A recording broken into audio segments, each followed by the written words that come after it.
o poder, o fenômeno central da política, eu vou explicar isso até melhor no meu curso de ciência política, o fenômeno central da política chama-se poder. Esse fenômeno é chamado poder. O que é poder? Poder é quantas pessoas te obedecem e até onde elas te obedecem. Não é isso? Você vê, quando os governados cessam de obedecer o governante, ele cai. Não é isso? Então, vamos dizer, quanto falta para o Bolsonaro cair? Falta muito pouco. Porque, de fato, ele não é obedecido. Ele é aplaudido e amado, não é obedecido. Ele não tem autoridade, não tem poder nenhum, gente. Agora, o que o STF decide é obedecido. Por quê? Porque o pessoal tem medo. Uns têm medo e outros estão a favor mesmo. O que é isso aí? É uma mentalidade que está sendo imposta no mundo, espalhada pelo mundo inteiro, por empresas megabilionárias que decidiram tomar o poder. Aliás, já têm o poder. E esses dias mesmo eu estava assistindo um documentário russo sobre a Revolução de 1917, que começa com a Revolução de 1905. E como é que acontece a Revolução de 1905? A Rússia estava num progresso industrial extraordinário, foi o país que mais cresceu economicamente no meio século que antecedeu a Revolução, e, evidentemente, esta burguesia adquiriu, então, meios de ação que não tinha antes, e, já que eles estavam mandando na economia do país, queriam mandar na política também. Tá certo? E por isso mesmo, então, derrubaram a monarquia e criaram lá um governo provisório, né? Só que, nesse ínterim, acontece a intervenção da Alemanha no processo, porque houve uma guerra, e os alemães começaram a ajudar, né, os revolucionários, que eram, assim, se você pegar na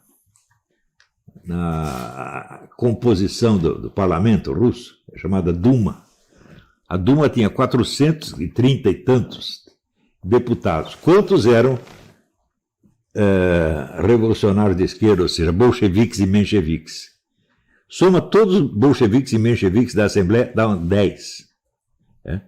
Eles eram a minoria da minoria. Então, evidentemente, eles não podiam fazer nada. Mas, com a ajuda da Alemanha, né, esses revolucionários organizaram toda uma imprensa, né, revolucionária, pegando o negócio todo o poder aos sovietes, né? E, claro, havia milhares de revolucionários trabalhando, produzindo essa literatura subversiva. Só que de onde vinha o dinheiro para eles promover essa indústria? Os burgueses davam, né? Então isso quer dizer que a força ativa por trás da Revolução foi a classe burguesa. A classe proletária nem sabia do negócio, porque a Rússia mal tinha proletariado. Ela tinha, claro, uma indústria nascente, que estava enriquecendo, mas não era um proletariado suficientemente numeroso para poder fazer uma revolução, né? Então, o que havia crescido realmente era a riqueza dos burgueses. E os alemães se aproveitando disso, porque os alemães também eram um país muito rico, muito industrializado, com uma burguesia poderosa, eles começaram, então, a incentivar os revolucionários russos para que criassem problemas para o governo russo, de modo a tirar a Rússia da guerra. Porque os alemães estavam lutando em duas frentes, estavam lutando contra a França e a Inglaterra de um lado e contra a Rússia do outro. Então eles falaram, nós não podemos continuar assim, nós temos que neutralizar a Rússia, tirá-la da guerra, fazer alguma coisa. Então, para isso é que eles mandaram o Lenin de volta para a Rússia. O Lenin estava na Suíça, né, totalmente incapacitado de agir, e quem estava promovendo a agitação lá na Rússia era o Trotsky, na verdade, né? Se você pegar, você entender o que o Trotsky fez, vocês leiam o livro do Curzio Malaparte, né, que se chama Técnica do Golpe de Estado. Ele estudou, né, o que o Trotsky tinha feito na Rússia e diz que aquilo é um golpe de Estado, e o golpe de Estado se faz assim, assim, assim, assim, pá, pá, pá, pá, pá. Então, evidentemente, o golpe de Estado atrapalhou um pouco o processo da revolução burguesa na Rússia, né? Mas essa revolução continuou, ou seja, A burguesia russa continua enriquecendo. Você pensa que acabou o capitalismo russo com a Revolução de 1917? Está doido, né? Estudos posteriores mostraram que na economia soviética, pelo menos 50% era economia privada.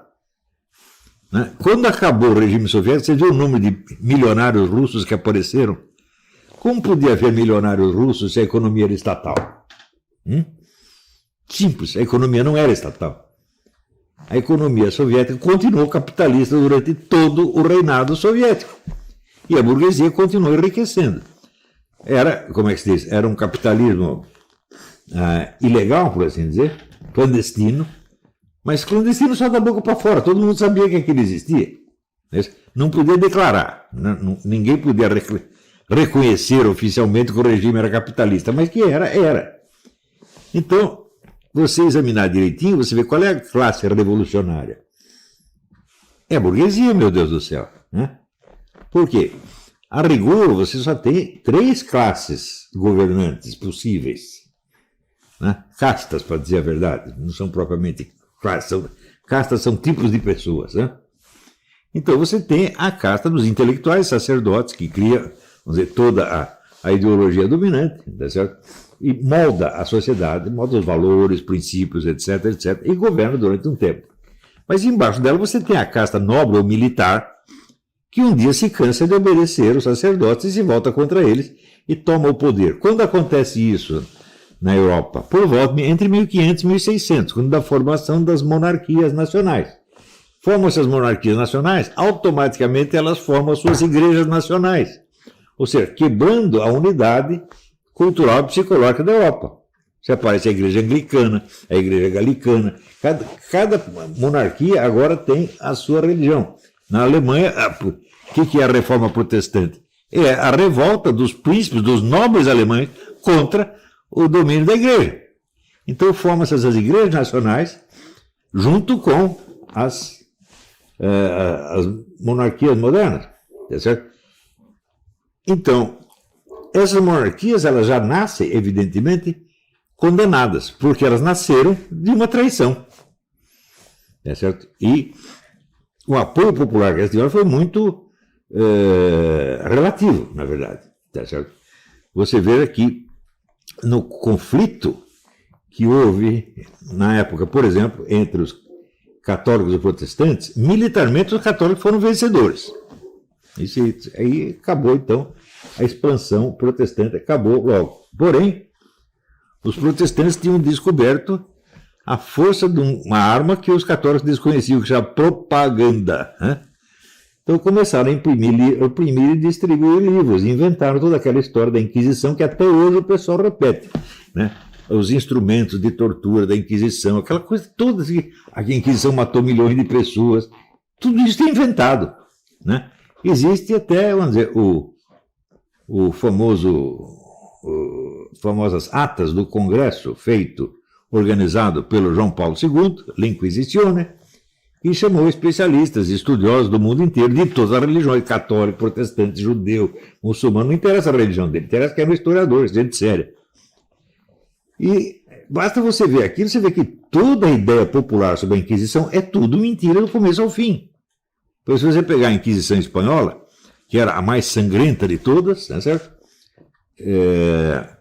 Que, aliás, está na hora de começar a estudar aqui, La Leyenda Negra, História del Odio à Espanha. Né? São 4 ou 5 séculos de difamação anti-espanhola. Talvez a mais vasta campanha racista que já se fez no mundo contra a Espanha. Feita por quem? Holandeses e anglo-americanos. Quer dizer, hoje em dia você tem a campanha anti-americana no mundo, é nojenta. Mas eles mereceram depois do que eles fizeram com a Espanha. Ou seja, o pessoal fez com os Estados Unidos e com a Inglaterra a mesma coisa que eles fizeram contra a Espanha. Então, a partir da formação dos Estados nacionais, veja, a nobreza que assume o poder, ela já não tem mais a unidade que tinha antes, que era a unidade do Sacro Império Romano-Germânico sob as bênçãos da Igreja. Não tinha mais unidade, eles se dividiram. Isso naturalmente os enfraquece e os torna vulneráveis ao ataque de um inimigo interno, que é o quê? A burguesia. Porque a burguesia está ficando muito rica. E na medida que enriquece, ela não quer mais obedecer nem rei, nem duque, nem coisa nenhuma. Ela quer ela mandar. Isso é a coisa mais natural do mundo. Pobreza não cria revolução. O que cria revolução é riqueza. O sujeito que ganhou dinheiro, ele quer também o poder político. Ele diz, quem está financiando essa porcaria sou eu, quem manda sou eu. Se você estudar a vida de Napoleão Bonaparte, a vida de Napoleão Bonaparte é isto. Por que Napoleão Bonaparte se torna imperador? Porque a França, depois da Revolução, estava numa miséria desgraçada, então eles mandavam Napoleão invadir os países vizinhos e tomar o dinheiro dos caras. Tomar o dinheiro da Espanha, tomar o dinheiro da Itália, e assim por diante. Então, daqui a pouco Napoleão percebeu, falou, pô, quem está sustentando esse país sou eu. Sem mim eles não vivem. Então, já que eu estou dando dinheiro, já que o dinheiro vem do meu bolso, né, do que eu roubei dos outros, então quem manda sou eu. É muito simples, né? Então, onde você vê um sujeito enriquecendo, pode ter certeza que ele vai querer algo mais além do dinheiro. Por isso que eu acho o seguinte, rico não tem que ser respeitado, não tem que ser ouvido, não tem que ser entrevistado. Tem que dizer para ele o seguinte, olha, você já tem todo o dinheiro que você quer, você ainda quer ser importante? Você ainda quer que a gente te respeite? Por que eu vou respeitar você só porque tem dinheiro? Tem que dizer isso para tipos como Bill Gates. Se você não diz em tempo, a ambição vai crescendo junto com o dinheiro, mas não é em proporção geométrica. Vamos dizer, para cada $10 que o sujeito ganha, cresce $100 de presunção. Né? E isso aconteceu na Revolução Francesa, né? Aconteceu no México, aconteceu na Espanha, aconteceu na Rússia, e agora está acontecendo no mundo inteiro, meu Deus do céu. É a Revolução Burguesa. Não existe revolução proletária, isso é uma besteira, besteira! É?